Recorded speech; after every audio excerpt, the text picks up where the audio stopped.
Hey everybody, it's Jonathan Scroggs. I'm going to try my best to make this as short as I can, but I got about 30 minutes to an hour worth of information I got to give y'all in 5 or 10 minutes, and it's nearly impossible to do, but I'm going to do my best. If you don't already follow me on Facebook, do that there. I may not be able to stay there much longer because I get a lot of threats all the time, even threatened to lose my YouTube channel for my music and ministry. That's Jonathan Scroggs Music at YouTube.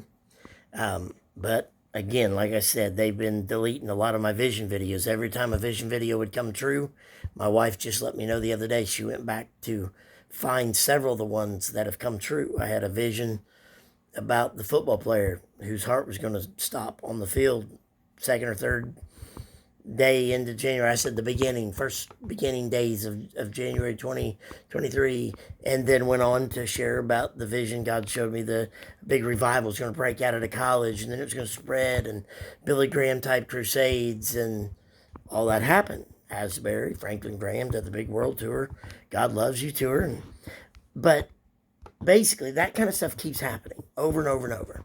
And as soon as a vision comes true, it's almost like attacked, deleted, or whatever. I've even had believer friends of mine report some of my visions because they didn't agree with something that I said in the vision, because they're buying into this brainwashing that is being forced onto the whole world right now. If you don't already know, we're at spiritual warfare. Spiritual warfare is real. We're not battling against Republicans or Democrats or whatever. We're battling good and evil. This is good and evil here, all around the world. The whole thing, from the pandemic up, it's all a battle against good and evil. Good versus evil. I can tell you, one of the visions that God gave me a few years ago was about a possible invasion of almost like a planned army invasion, that was going to come in like a Trojan horse. It was going to come in across the borders, going to come in through airplanes and boats and buses and vehicles and walking across the border. And it was even going to appear to be a solution to problems, appear to be peacekeepers. And as that vision progressed, what caused me some issues and concern is that this possible invading army, who is claiming to be peacekeepers around the world, is actually the minions that are carrying out the nefarious schemes of the global elites. And already people all over the world have been sending me videos. If you were to go to the search engines, I would tell everybody, go to DuckDuckGo. You can find truth there, but you won't find it on Google, because the global elite and that whole agenda type people, they own the Google. They even own the fact checkers. They fund the fact checkers to call lies truth, truth lies. Everybody with any kind of time spent looking into anything has already realized all this stuff. But now DuckDuckGo has been bought out by the same group. So now we've lost the search engine there.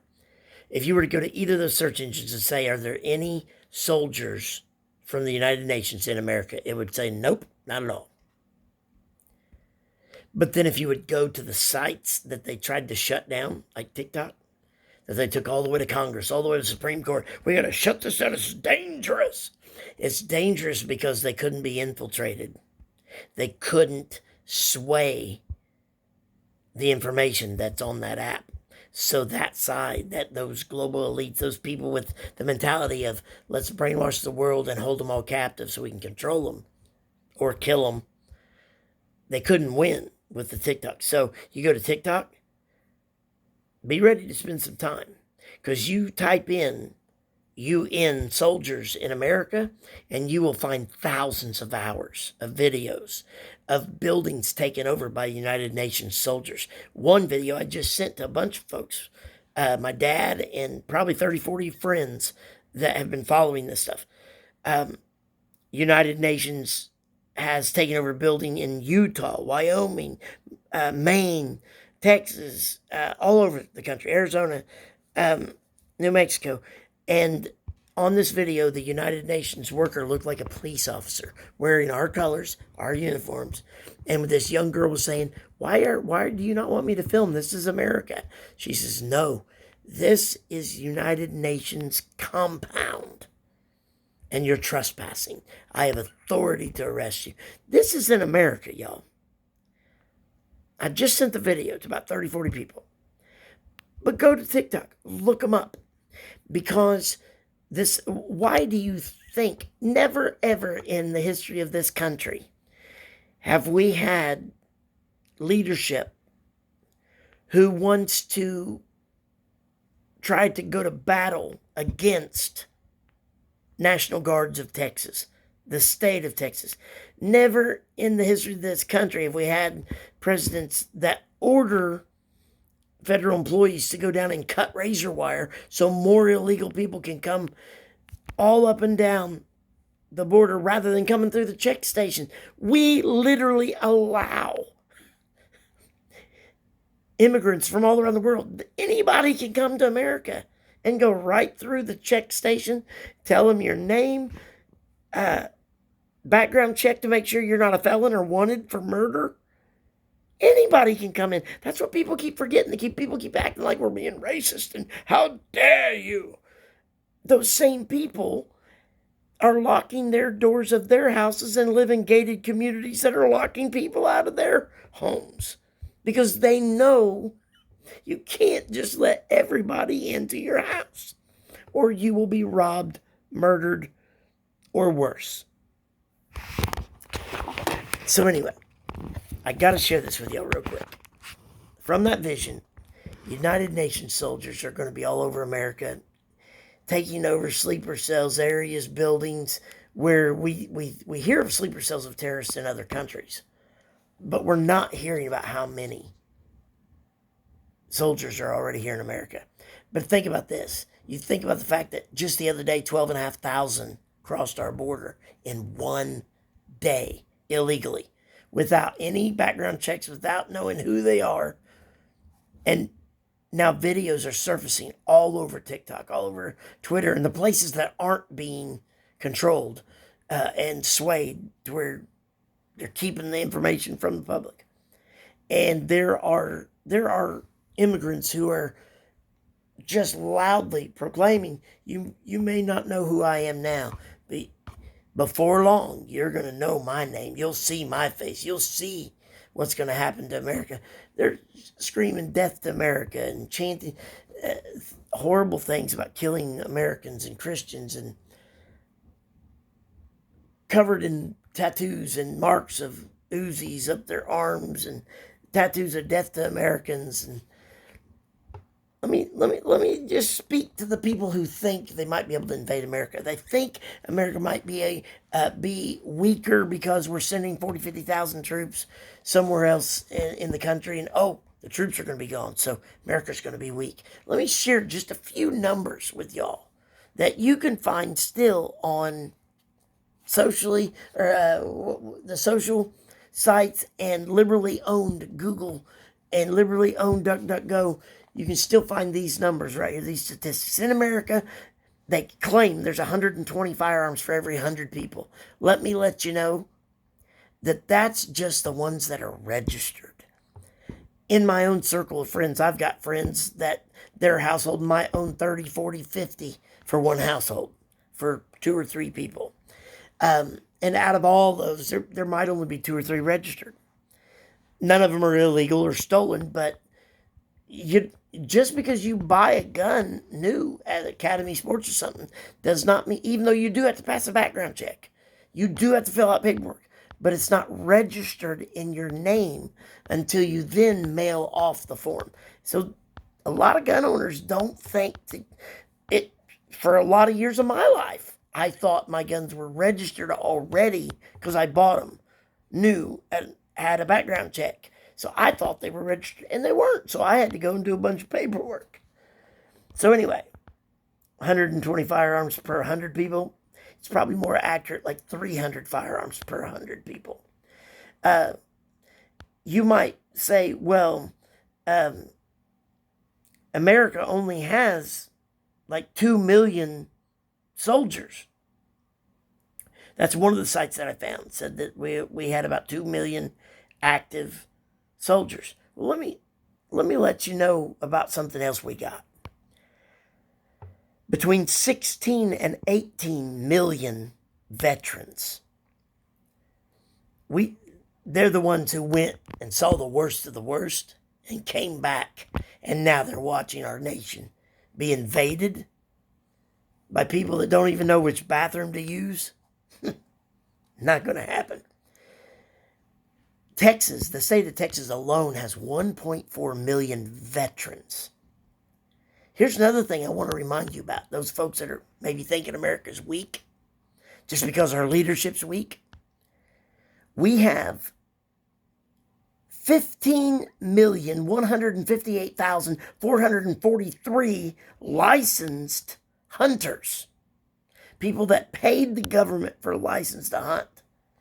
But according to DOI.gov, they reported we actually have 101.6 million hunters.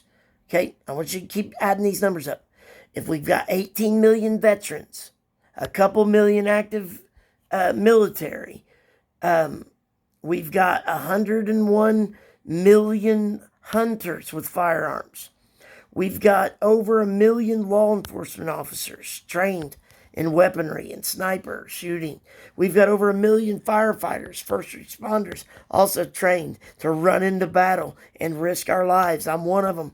Proud to say I'm a 10-year veteran of the volunteer fire department and first response and EMR, EMT, medic. We've got over 2 million farmers. If you don't know what America Tough is, cross one of our farmers and see what happens.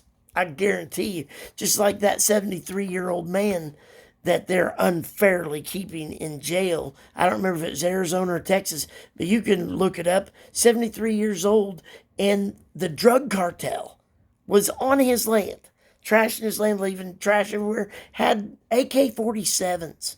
And this dude goes out there and fires a warning shot. And these guys open fire at him. So he was defending himself. And that man is sitting in jail, unable to even pay bond. Because the next day, he went out there and found a dead drug cartel, a drug lord dead. So he called the law enforcement on himself and told them, he said, hey, they were firing on me on my land. I fired back, and evidently I hit one. They arrested that dude and threw him in jail. So Americans, I want you to hear me.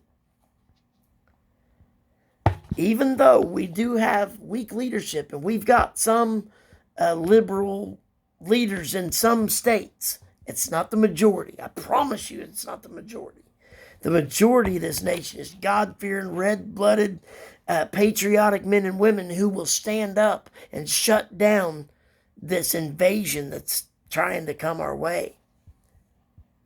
So, if we've got 18 million veterans, a couple million active military, we've got 101 million hunters, and then all the law enforcement, firefighters, first responders, the farmers.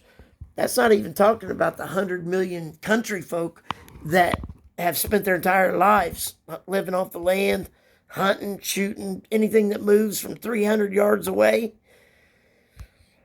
I'm telling you what, this nation is strong. This nation, it's not as weak as its leaders. Don't get it twisted.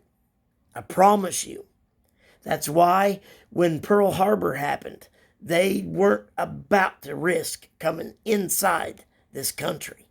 Because you pick the most liberal state, liberal city in this nation.